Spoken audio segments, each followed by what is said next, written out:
Yes, please. Earlier, Mr. Chair, my staff, uh, I instructed my staff to include my name in the list of interpellators, and the COMSEC said that it is not possible that my name be included. She was asked whether there is some basis for this in our rules. What is the basis of the COMSEC's answer, Mr. Chair? I will include you, Congressman Marcoleta. Don't Thank worry. you. Thank you. Thank you.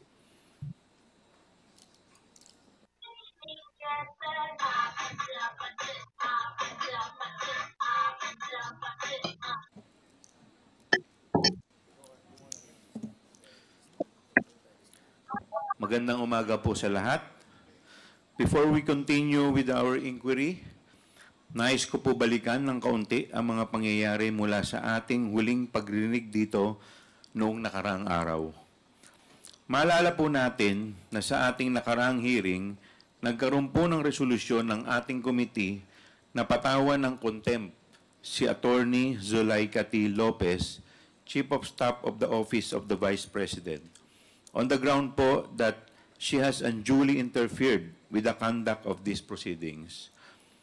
While Attorney Lopez presented herself as respectful or courteous, nakita po ng committee na ang kanyang mga sagot at mga pagkilos mula nang mag-umpisa ang inquiry na to ay evasive, uncooperative, and untruthful. Ang suma total at kabuuan ng kanyang mga acts and responses ultimately convinced the committee that Attorney Lopez was guilty of interfering in and frustrating Congress' exercise of its power of legislative inquiry. Halimbawa, isolated incident. Isolated incident lang raw ang kanyang pagtanggal kay Yusek Gloria Mercado sa DepEd. Subalit napaamin rin siya kalaunan na may mga iba pa siyang mga tinanggal na opisyal sa DepEd kahit na hindi siya opisyal nito. Paulit-ulit din pong sinasabi ni Attorney Lopez na wala siyang alam sa utilization ng confi funds ng OVP.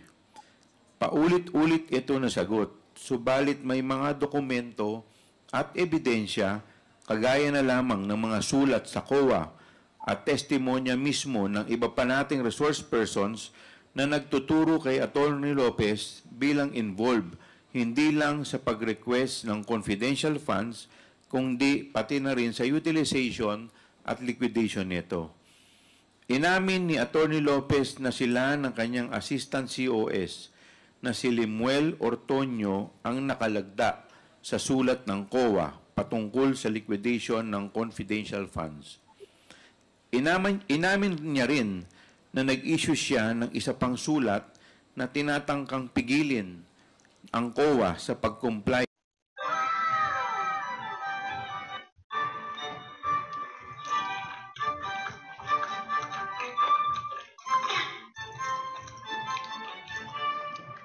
ng isang sabpina mula sa... Tignan po ang totality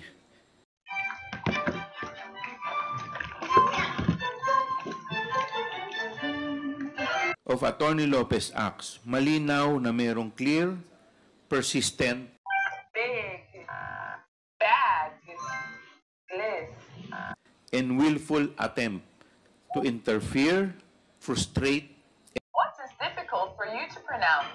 Write in the comments below. and defeat the inquiry undertaken by the committee. Glass, At dahil dito ay nahatulan siya ng contempt under Section pronounce.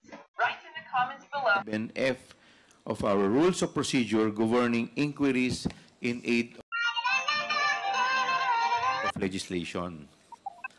Ngunit, it seems na ginamit ang pagkakataon na ito upang i-distract at i-divert ang atensyon ng publiko palihis sa mga issue na tinatalakay natin.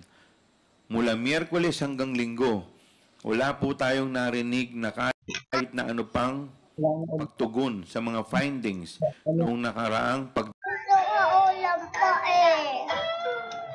Mamaya na maluluto na ako. Yun naman itong gatas. Bye-bye. tayo ha. rinig natin.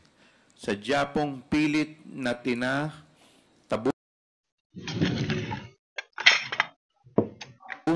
ang mga tanong ng taong bayan ukol sa magkaibang pirma ni Kokoy Villamin mula sa acknowledgement receipts ng DepEd at OBP, pati na rin sa mala Superman na paglipad ni Edward Farda sa 27 lugar sa Pilipinas sa loob lamang ng Dapat ba tayo Hans? isang araw. Imbis na sagutin ang ating mga katanungan, ay nag-stage po ng malasige sa loob ng Kongreso at nagpaunlak ng kung ano-anong kwento ukol sa pag-detain kay Atty. Lopez. Sige. Let me set the record straight. After Bili ka prutas. Atty. Lopez was taken into custody by our Sergeant at Arms, madami po tayong in-extend na concession sa kanya at sa Vice Presidente.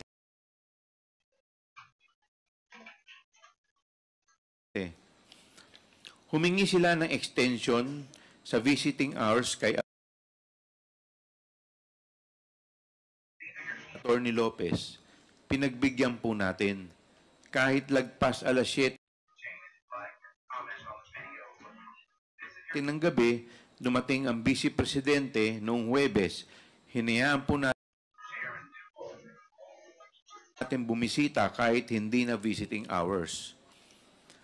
Noong sinabi nila na may medical concern raw si Atty. Lopez, pinatingnan po natin ito kaagad sa medical director ng Kongreso para ma-ensure na physically stable si Atty. Lopez. Nung nag-request si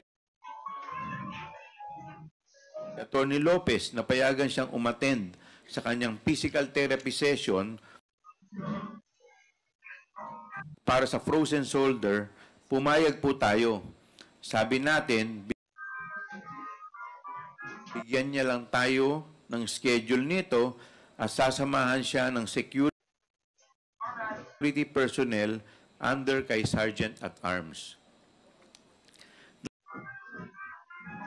Nag-request ulit si Atty. Lopez, magpapasama raw siya ng companion